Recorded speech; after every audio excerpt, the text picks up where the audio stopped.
오늘 말씀은 요한복음 1장 16절 말씀입니다.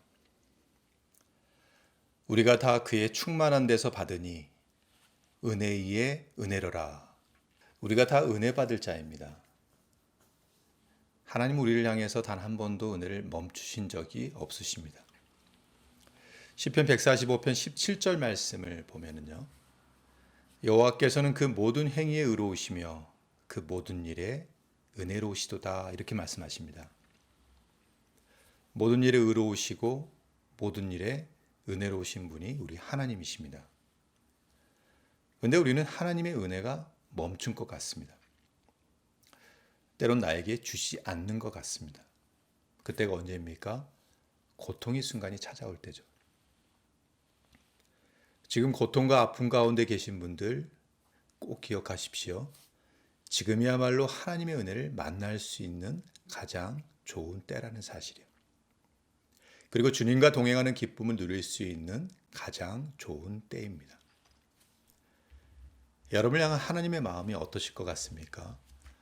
오늘 말씀 중에 우리를 향한 하나님의 마음이 너무나 분명하게 표현되어 있습니다. 바로 은혜 위에 은혜로라. 하나님은 우리에게 은혜 위에 은혜를 주시는 분이십니다. 중요한 것은 단 한 사람도 예외 없이 우리가 다 은혜 위에 은혜를 받기를 원하십니다. 디모데전서 2장 4절 말씀을 보면은요. 하나님은 모든 사람이 구원을 받으며 진리를 아는 데 이르기를 원하시느니라. 하나님 모든 사람이 구원받기를 원하십니다. 그리고 예수로 살기를 원하세요. 우리가 구원받기 위해서 은혜가 필요하고요. 구원받은 우리가 예수로 살기 위해서도 은혜가 필요합니다. 이것이 은혜 위의 은혜입니다. 이처럼 은혜는 자격 없는 자에게 거저주시는 하나님의 사랑이에요. 은혜는 두 가지 특징이 있습니다. 자격 없는 자에게 주어진다는 거고요. 두 번째는 거저 주어진다는 거예요. 이게 하나님의 사랑이에요. 근데 하나님의 사랑은 여기서 멈추지가 않고 그럼 은혜 위의 은혜는 무엇일까요? 자격 없는 자는 똑같습니다. 거저 주시는 하나님의 사랑도 변하지 않아요. 단 자격 없는 자에게 넘치도록 끝없이 거저 주시는 하나님의 사랑인 거죠.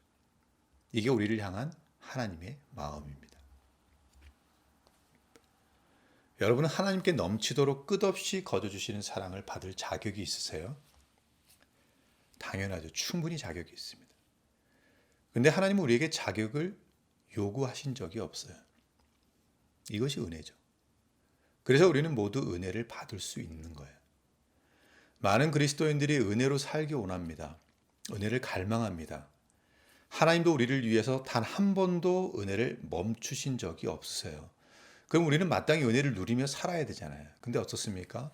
우리를 향한 하나님의 마음은 넘치도록 끝없이 거저 부어주신 사랑인데 우리는 여전히 목말라 하죠. 우리가 너무 욕심이 많아서일까요? 아닙니다. 자격이 문제이기 때문이에요. 자격 없는 자가 받은 것은 은혜입니다. 그런데 우리는 자격이 있어야 한다고 자꾸 생각하는 거예요. 그래서 열심히 기도하죠. 열심히 순종합니다. 그런데 열심히 하는 이유가 은혜 받기 위해서라면 그 헌신의 결과는 전혀 다르게 나타나는 거예요. 그 열심히 헌신한 결과가 영적 탈진인 거예요. 이처럼 은혜 없이 순종하면 결국 우리의 믿음은 점점 메마르게 되는 거예요. 순종은 은혜를 얻기 위한 방편이 아닙니다. 순종은 받은 은혜에 감사하는 믿음의 행동입니다. 그래서 은혜를 받으면 삶이 완전히 달라져요. 무엇이 달라질까요?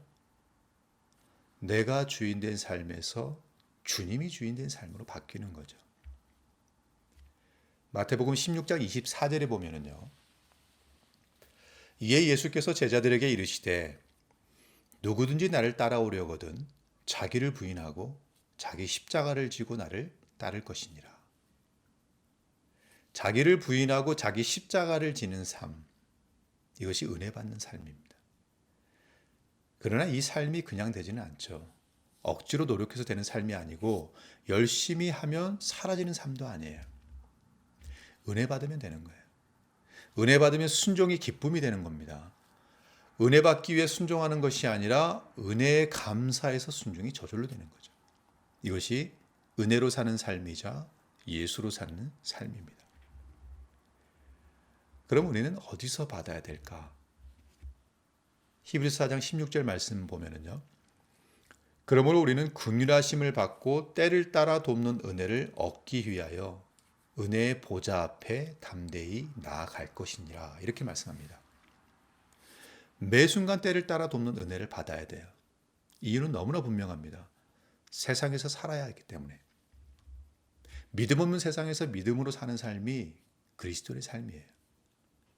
그리스도인의 삶은 성경은 이렇게 비유합니다. 누가복음 10장 3절 말씀입니다. 갈지어다 내가 너희를 보냄이 어린 양을 이리 가운데로 보냄과 같도다. 이리 가운데 어린 양이 나아갑니다. 이게 그리스도인의 삶이에요. 과연 그 결말은 어떻게 될까요? 싸움이 되지 않습니다. 그냥 먹히는 거예요. 언제 먹히느냐의 싸움이에요. 얼마나 발버둥 치느냐의 싸움입니다. 그래서 매 순간 우리는 은혜가 필요한 거죠. 이리 가운데 어린 양이 나갈 때 사는 길은 한 가지입니다. 목자와 함께 가는 겁니다.